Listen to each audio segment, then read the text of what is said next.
Nick, to the episode. I'm so glad to have you here. How are you today?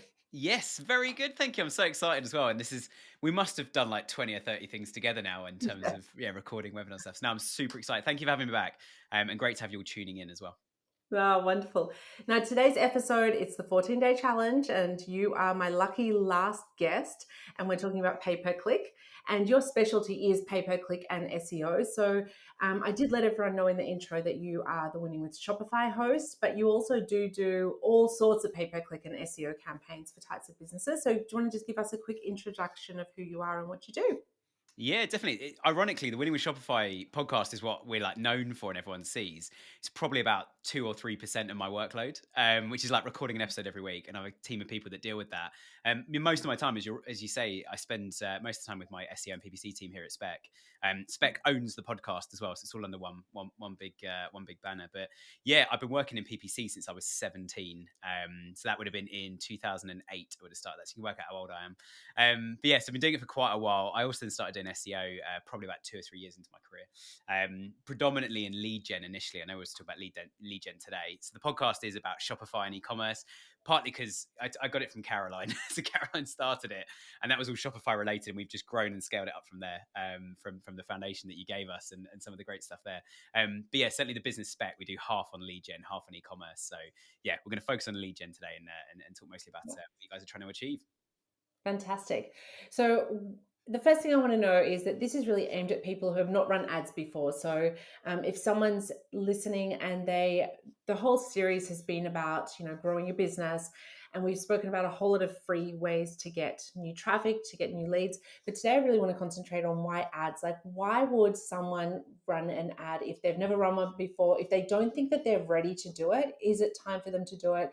And should they get started? What should they know when it comes to the basics of why would you do it in the first place? And that is the $1 million question, isn't it? And I'm going to give a politician's answer. There's an election going on here in the UK, so I'm going to give a politician's answer of it depends.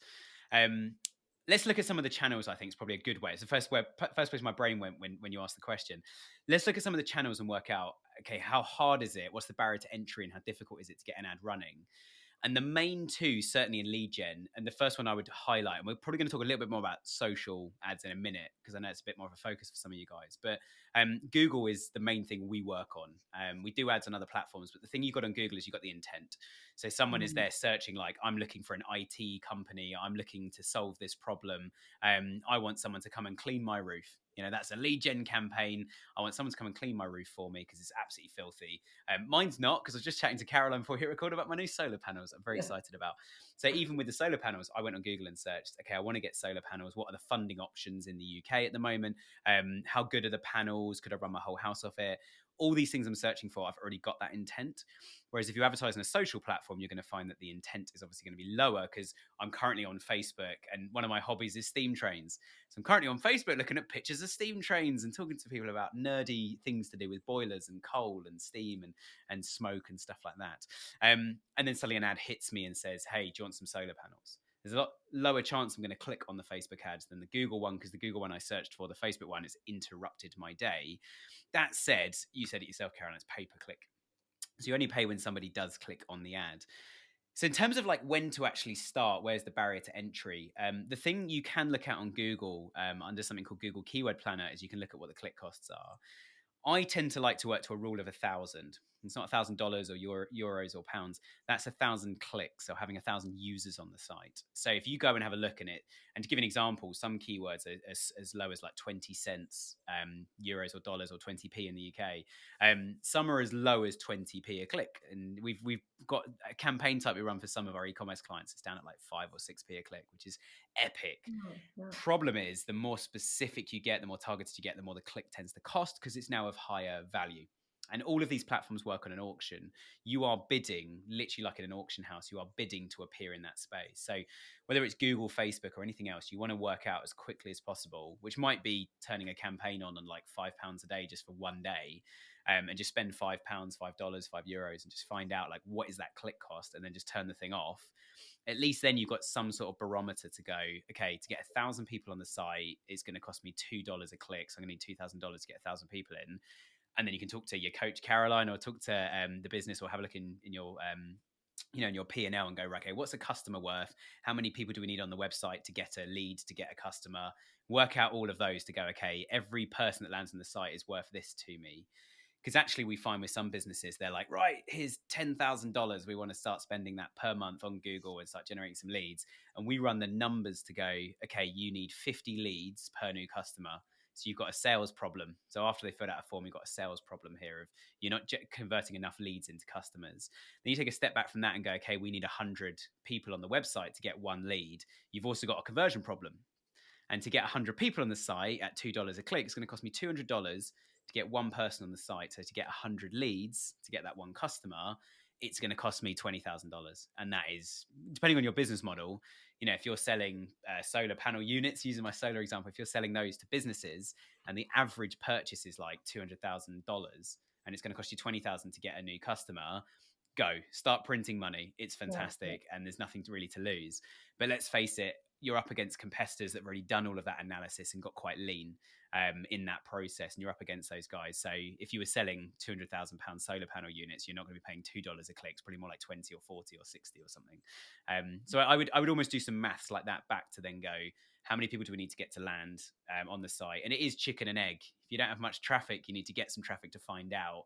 And I'm reading the book at the moment. It's an amazing book called Fail Fast. Like I sometimes say to clients, like, do you know what? Just get $1,000, turn the thing on, make loads of mistakes with it. Just get the thing live, turn it on for a week or two with $1,000, and then turn it off and spend a few hours just analyzing that data and going, okay, what did Google deliver? What did Facebook deliver? What did TikTok deliver? What did Instagram deliver? And have a look across the different channels. But it is a massive question, hence why you've asked me, Caroline, like where do we start? When do we start is really key. But obviously get some turnover and get your accountant or look at your P&L sheets, depending on how sophisticated you are with finance, and have a look and go, okay, we could spend 5% of our turnover right now on marketing. So let's put in 1% to start, as long as we can get those 1,000 people in within a month or 3 months or something. And we'll keep evolving and adapting from there. Okay, so I had no actual direction to go with this conversation because I just wanted to hear what you had to say. We did mention before we wanted to talk about maybe Facebook lead ads. However, based on what you just said just now, and it is about the push marketing or pull marketing. Are you pushing your ads out to someone or are you pulling them in via a search? So if people listening, they're either maybe a coach, maybe they're a gym, they own a gym or a personal training business, or they're a dentist, they're some sort of service provider. What would be a better solution for them? Would a Google ad be better or would a Facebook ad be better? Do you think, is there something that works better when it comes to better conversions? Yeah, and it's a very good question. And I'm going to caveat everything I've said so far, going back to my first word, which is it depends. The dependent for me is if you're a freelance coach, you're one person, which means your total turnover compared to like that solar panel example at £200,000 per sale is so much lower that you've got to look on Google and go, okay, we're literally going to be side by side with our competitors on Google here. So someone's looking for a local coach, a local business coach, or a local, as you said, like a local personal trainer at the gym or something. When someone's looking for that, they're going to see all the other ones, and you're going to get outbid by bigger organizations, and they're going to see the ads side by side. Actually, as you say about Facebook and Instagram, you're not going to have that problem. What you need to do you do need to do this on Google still, but what you need to do on social, in my experience, and this is, and we're actually, and spoiler alert, if anyone has heard my podcast, we're getting t-shirts and hoodies and stuff made soon, and it'll be print on demand. So it's nice and green. We're not going to sit on any stock, but we're getting them with one of my catchphrases, which is marketing has been lost from digital marketing. And what I mean by that is you've got to take a step back and go, what is it that people really buy from us? Like, so from my agency, we sell PPC SEO services. Do people turn up and going, oh, I need SEO and you provide it? No, they don't. Loads of people provide SEO. Why do they come to us? USPs, communication, the way we describe things, our philosophy around around consultancy, which includes coaching, whatever size of business you are, that's really important to them. They need to understand what we're doing, make decisions with us. And that is a problem across all my competitors. So I've got an edge there. So if you're a personal trainer, I would look at say you've got a personal training program that you've created that's half bespoke, half proven and generic, but proven. This thing gets results. One of the most powerful things I've ever seen is like where people show the kind of picture of like this is Dave, and Dave used to look like that and used to drink a lot of beer, and you can see the beer sticking out of his stomach because he's got a big stomach. Here's Dave with a six pack. And you're like, Dave looks great.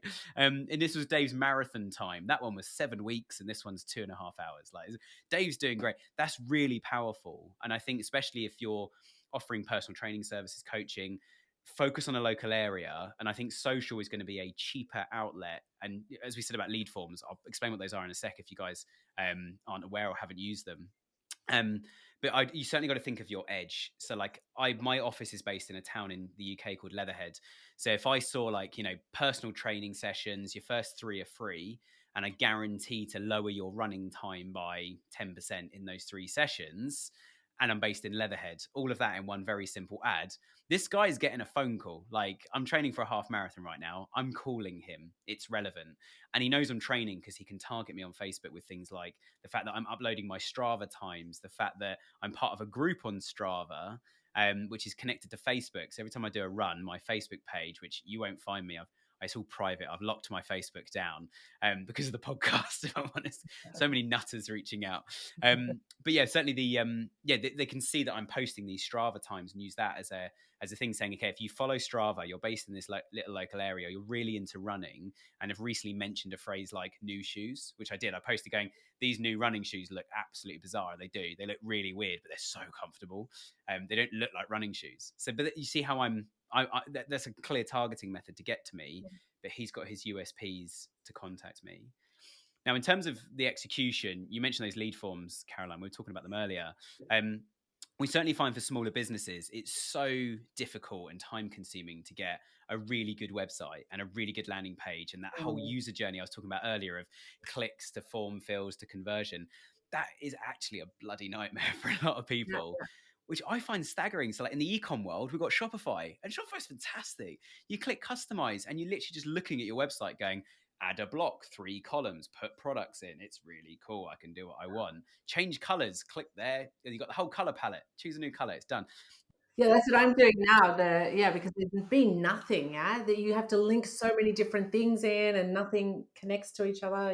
Yeah. And we use WordPress a lot here. Yeah. But even then, like you click a button and you're like in the code, and WordPress themes, it is like the Wild West trying to choose a theme for WordPress. It is actually a really, really big problem. And so when you look at something like Facebook, they have an option where instead of a button that takes you to a page in your website, when you're ready and you say like, oh, I'm interested, it just opens a form, and the form's already populated with all of your Facebook information. So you click one button, a form opens, fully populated with name, email address, phone number, because all that information's in Facebook. And you go, oh yeah, that's all my info. Click go.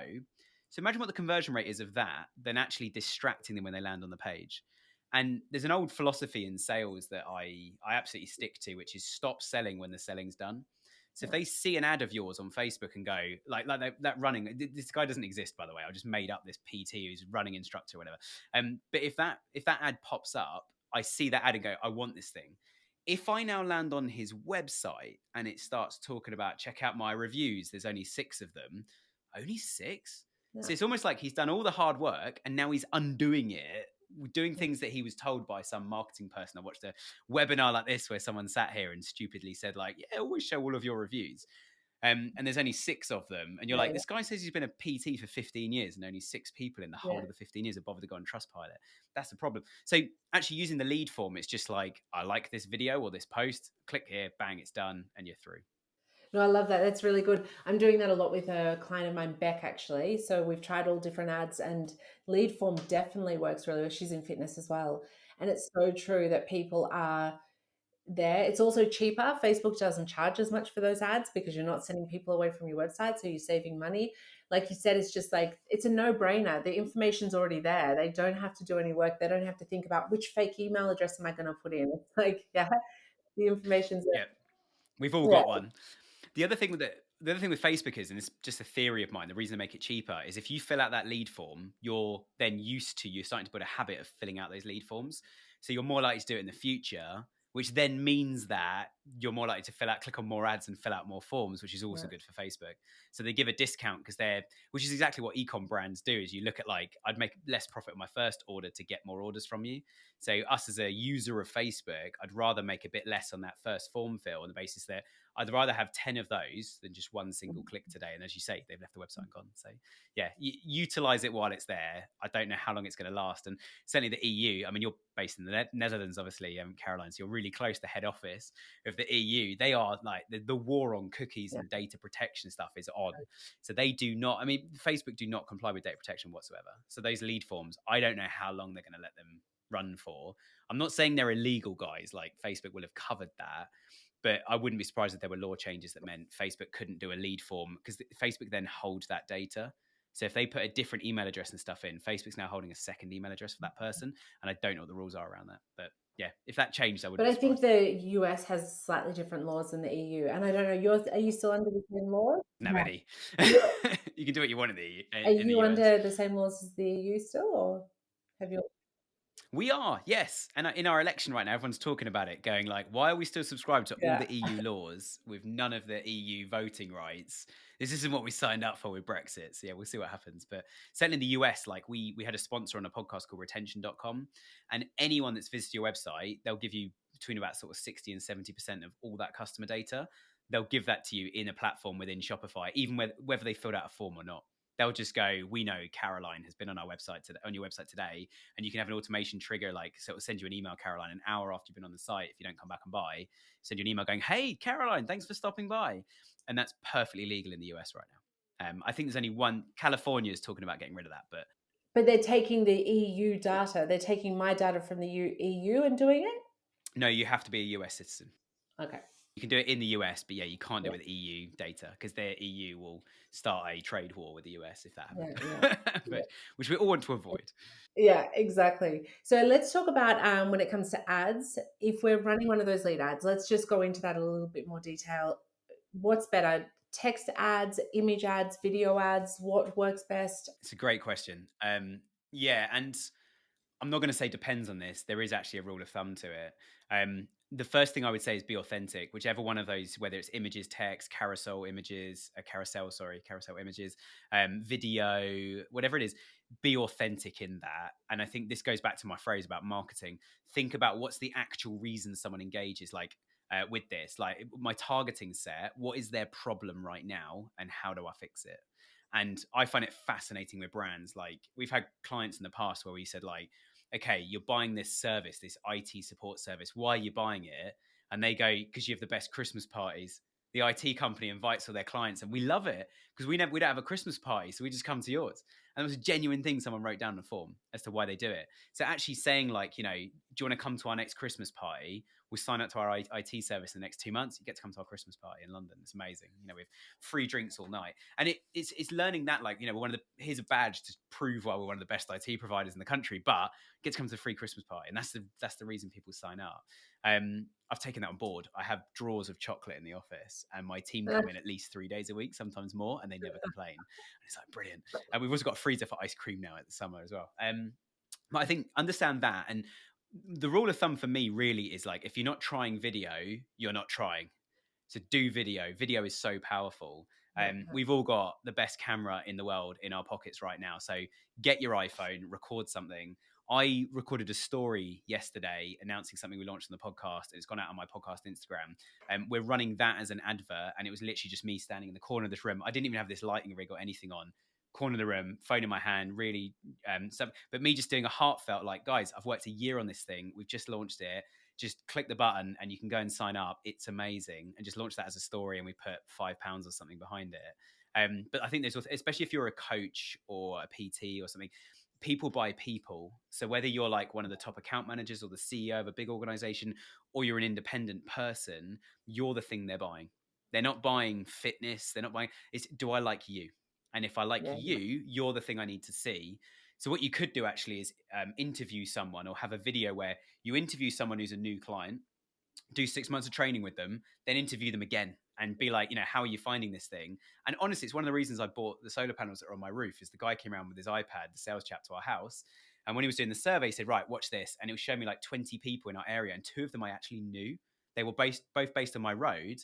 So he was like, oh, just watch these. He'd clearly gone, this person's based on the same road as you, talking about solar panels. So what did I do that evening? Went for a walk up the road and went, those are the solar panels. And I thought next time I recognize him because I see him jogging past my house. Next time I see him, I'll go and talk to him.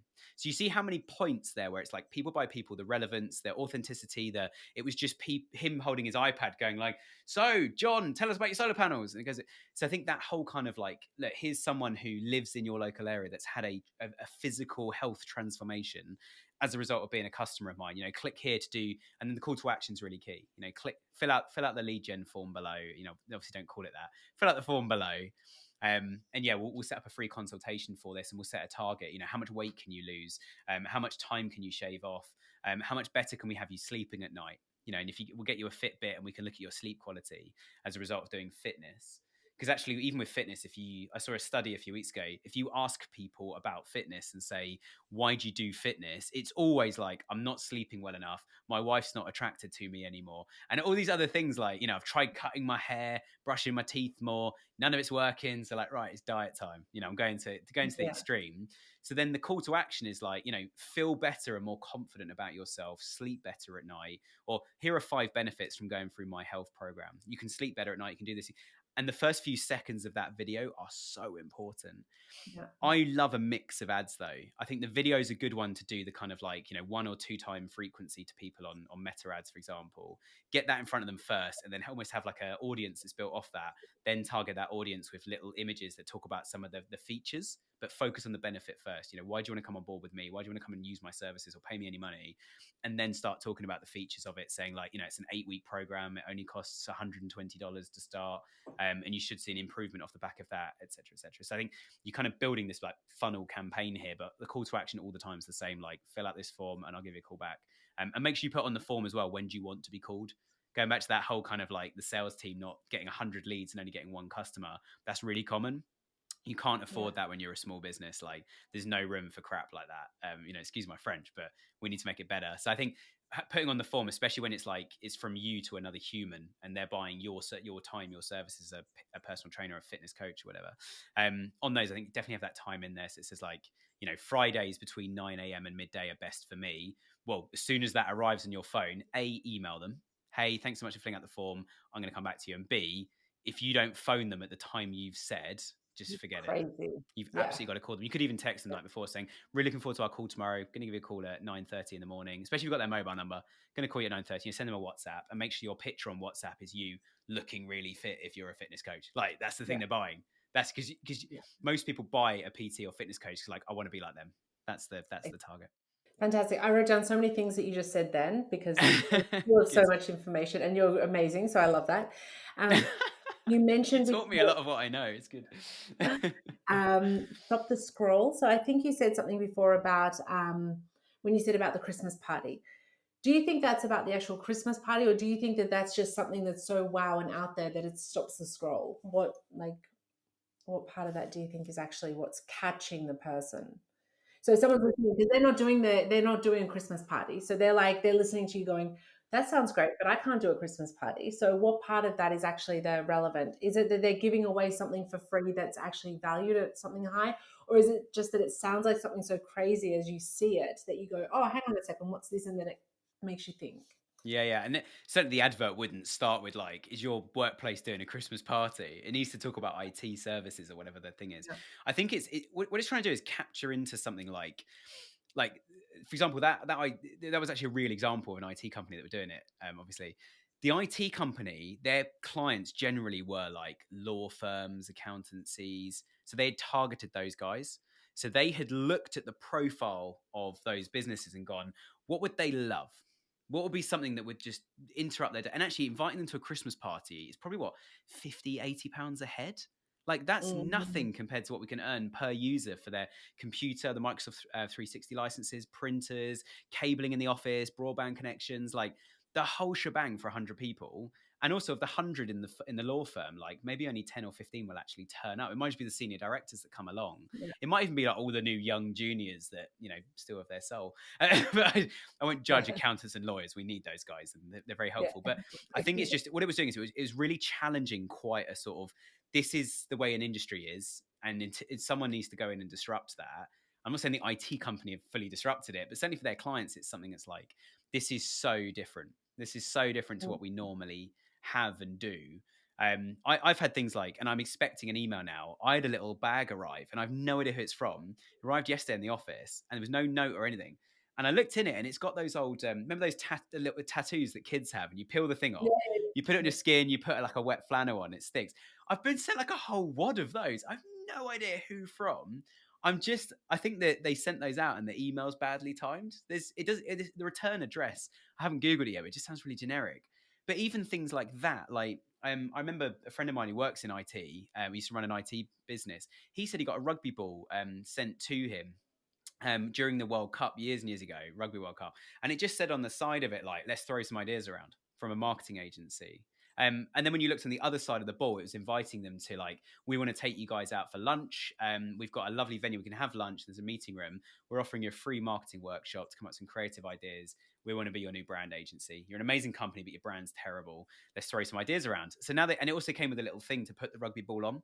So it now Yeah. lives on a shelf in their office, and you're like, that's really smart. And I think you're right. Like, it's just such a disruptive kind of like, we found the problem. All these companies are dry and boring, so we're going to be super fun and interrupt that. But once we do eventually get the attention of the IT director of this firm, we'll chat shop with them. But we'll have a lot more conversations with IT directors if we can get the CEO, the MD, any of the senior team involved that are like, guys, our IT company, our computers never work.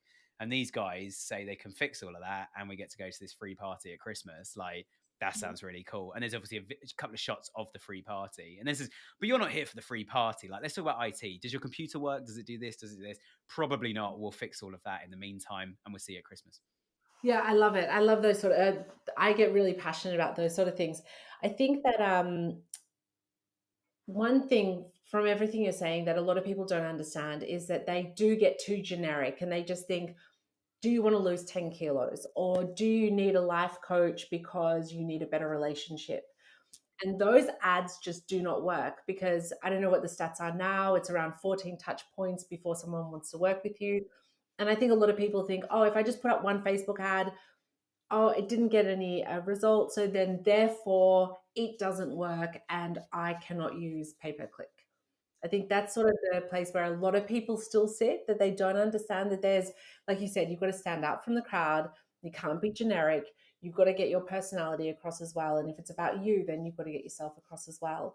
And I think that those are the things that a lot of people are missing out on, and then saying that therefore ads don't work. Yeah, absolutely. And that is my whole thing about digital marketing, is like, people just get so, and myself included, you get so bogged down with the data going, oh, this ad converts twice as well as that one.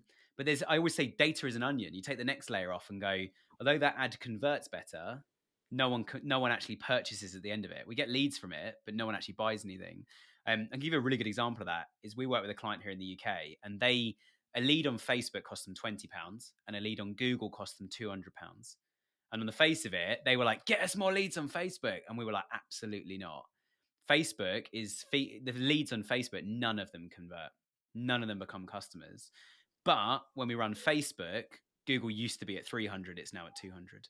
So Facebook's doing top of funnel. Hey, we exist. You're thinking of starting a business, you can do that with us. And then when they go on Google to go, I want to start this type of business, bang, we're there straight away. And we've got a campaign on Google that says if you go on the website, you get added into a anonymous audience within Google Analytics, and we target you really hard. So if you're just a normal person searching on Google, you get campaign A. If you've already been on a website before, you get campaign B. That is we're running an offer, sign up today, offer ends Friday. There's something more specific just for those guys. And that's brought our cost per conversion from £300 to £200 down. It's quite lucrative. Like, the business themselves, every time somebody signs up, they get 20 grand a year from there on. They're big franchise model. But that Google model, like when we first saw it, they were like, get us more of those. And we're like, no. We've tested the balancing point, and the balancing point is spending about 25% of budget on Facebook and 75% on Google. And the only reason we've set that is we can't spend any more on Google. We're at a cap. So if we can spend a bit more on Google, then we can bring Facebook up a little bit. But 25-75 has been the split. Wow. Okay. So what about when it comes to things like YouTube ads? Do you do a lot around YouTube ads, or do you find that works really well? We do. We do. It doesn't work so well when it's like, if your service is one-to-one and it's local. And that is the problem. At YouTube, people almost consider YouTube like TV now. So we do use it a lot, but we use it more for like a nationwide or a global thing. Like, we use YouTube quite a lot for the podcast, because anyone anywhere can listen to our podcast. And the more listeners we get, the more we can charge for sponsorship. That's our cost model. So we're not actually charging the people that come through. I mean, you know that, Caroline, because we bought it from you and you set all of this up. But I think YouTube, it's really, really difficult on YouTube to cut through. I think Instagram is a much better place to do it, and TikTok's a lot better to do something more kind of locality. I think when you become like a big nationwide organization, then great. Like, you've got 50 to 100 people working in the organization, then go nationwide or go global. And YouTube's good, but it's really hard, I think, and it's ironic, I think, in this day and age to say this. I think it's really hard to use YouTube to do like top of funnel awareness and get those guys through a lead funnel later on. Even though you can do all of that within Google Ads, you can do a YouTube ad and then get them in later. We find YouTube, you basically need to have like a very good free call to action at all times.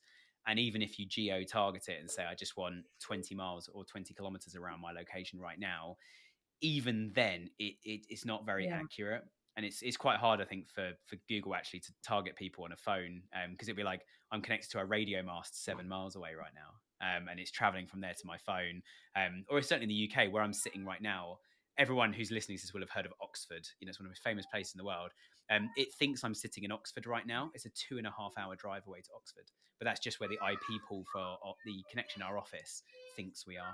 So it's not super accurate, but I certainly think the YouTube has its place. But I would do it more sort of, if you're like an online fitness coach and people can sign up onto a system platform, you need something for free because it's very interruptive. You've also got to remember with YouTube, they're watching a video which is in the way of the thing they clicked on. Mm. So they're trying to get to that now. Whereas if you click on an ad on Facebook, most people know it's going to open a new tab. So this train I'm looking at on Facebook, I can still look at that train. But that ad's I'm looking at solar panels right now. That's why why that ad's targeting me. I do want to, they're saying they're half price. I do want to find out how or why. So I'm going to click on that and have a look. But Facebook's still running. Whereas YouTube, yeah, they're waiting to watch that vlog of Dave's trip to Iceland. And you're there going like, hey, why don't you get fitter? And you're laying there with ice cream on the sofa watching Dave's Iceland trip going, Yeah. not now, guys, not now. Yeah, fantastic. Okay, so I think the takeaway today is that people can run testing different types of ads is the first thing I think you recommend. So testing Google, testing ads when it comes to Facebook and Instagram, but then when it comes to trying to get lead forms on Facebook is actually a really good way to do that. Yeah, absolutely. Absolutely. And the only other thing I'd say just on testing, and this will be final point, because we always run over everyone, by the way. Caroline, we cannot hold a time frame, so we're already over the time we set. Last thing on testing is whenever you put an ad into a platform, all the platforms, Google, Meta, TikTok, you can always run what's called an experiment, which means 50% of the data set can see ad A, 50% can see ad B. And you can run it more than just two of them at 50% each. You could run 10 at 10% each. Just remember, if you're running on a low budget, don't spread it too thin. Otherwise, the results are going to be a bit random. You'll go, oh, I've had 2 inquiries, both on that one ad and nothing on the other 2. But I've only had 2 inquiries in total. So like you want to get 20, 30, 40 to get a real data set. But definitely always run 2 creatives side by side, because then you'll quickly go, that one's working better. So let's turn off the one that's not, send everything through the one that is. And then let's review it and go, okay, what do we think it is about this? And let's test that with our next creative. Let's do another video, change the imagery, change the text in the text advert, and try something else. So that's something that since I was 17 has been an absolute only ever run ads if you're running at least 2 and testing them, because you have the ability to just have side-by-side data to tell you how well they're running. So that's the only thing I'd add to that. Testing is so important. It's only in the early days. There's a whole theory that when you're running test ads, only make one small change. So, don't make big drastic changes through your ads. Do you believe in that as well? Yeah, it depends. Sometimes clients come to us and say like, okay, we've got 6 videos we want to run a meta and they're all completely different messages.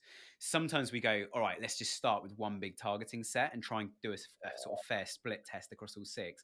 Other times we'll go, all right, we want a second version of each of the 6, exactly as you say, one that's slightly different edit. So one that goes straight in going like, hey, are you struggling with this? We offer that, and have that at the start of an edit. Another one that's like, this is Jill. Jill's been struggling for years with this problem, and kind of like really kind of, the violin music going and really kind of suck people into that. And marketing should be entertaining. But yeah, sometimes we'll go, okay, 6 ads. Let's do 6 data sets, but have a second version of each ad. So we've got 6 different targeting going. This one's about a phone falling off a roof, landing on the CEO's car. Genuine ad we ran recently. And then this one here is somebody else who's dropped their phone in the washing up bowl. This is somebody else who their phone has caught fire. This is someone else who lost their phone in the mud at a festival, found it, and it was fine because the case kept the phone surviving. So you see there's different targeting sets for those. So we get a few different edits of each of those videos to see which one is most compelling or draws people in. Fantastic. Nick, as always, you're amazing. You give so much great advice. Can you let everyone know if they want to get in touch with your team for any help, how they can contact you? Yeah, absolutely. So yeah, we're at spec.digital is our website. Old people keep asking me if it's .co.uk.com, something like that. It's not. It's just spec.digital, SPEC, and then .digital. That's the main agency. And if you want to check out the podcast as well, if you go back in the old episodes, you'll find Caroline. And if you do the last 3 years, you'll find me. You'll find one episode where we cross over in the middle as well. And I think you've been back on once or twice, but there's one around April 2020, but it's called Winning with Shopify. So just ask Alexa or search that anywhere else. And if anyone's got this in loudspeaker, Alexa, subscribe to Winning with Shopify podcast. Love it. Nick, thank you so much for joining us. And I'll put all your links in the show notes so everyone can get in touch with you if they need any help. Thank you so much. And Amazing. For everyone listening to the 14-day challenge, thank you. It's been amazing. Thank you. Bye.